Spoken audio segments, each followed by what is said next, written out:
Coaching institutes की अलग centres में अलग फीस क्यों? भारत के हर एक गली में आपको एक ना एक कोचिंग के होर्डिंग्स ज़रूर दिखेंगे।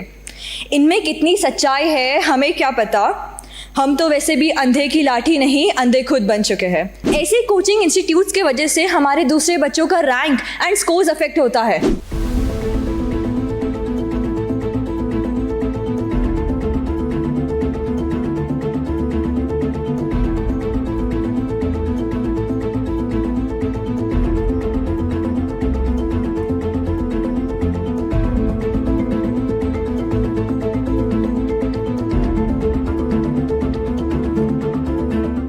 एक और स्टूडेंट ने की आत्महत्या।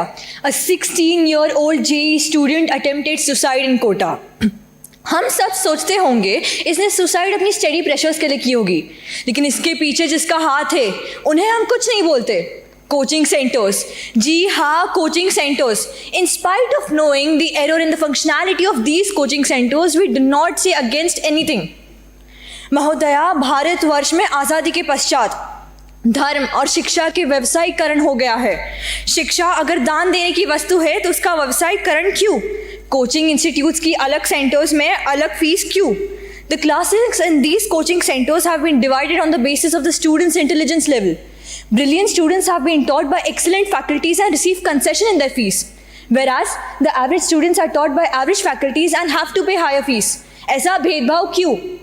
जब सब स्टूडेंट्स का एक ही लक्ष्य है तो उनमें भेदभाव क्यों करते हैं? Malpractices have occurred. IIT Kanpur में मीटिंग 7 बजे से लेकर 7:30 बजे तक चली और उसके पश्चात ही ये घोषित किया कि IIT का पेपर कैंसिल है। मीटिंग पेपर लीक की वजह से हुई थी। पेपर लीक एक कोचिंग इंस्टीट्यूट के एक्स्ट्रा क्लास में लीक की गई थी। ऐसे कोचिंग इंस्टीट्यूट्स के वजह से हमारे दूसरे बच्चों का रैंक एंड स्कोर्स अफेक्ट होता है, yet we don't speak against them. The coaching centers should be monitored by the government officials. The coaching centers teach only core subjects to them, whereas the students have to appear for other languages as well.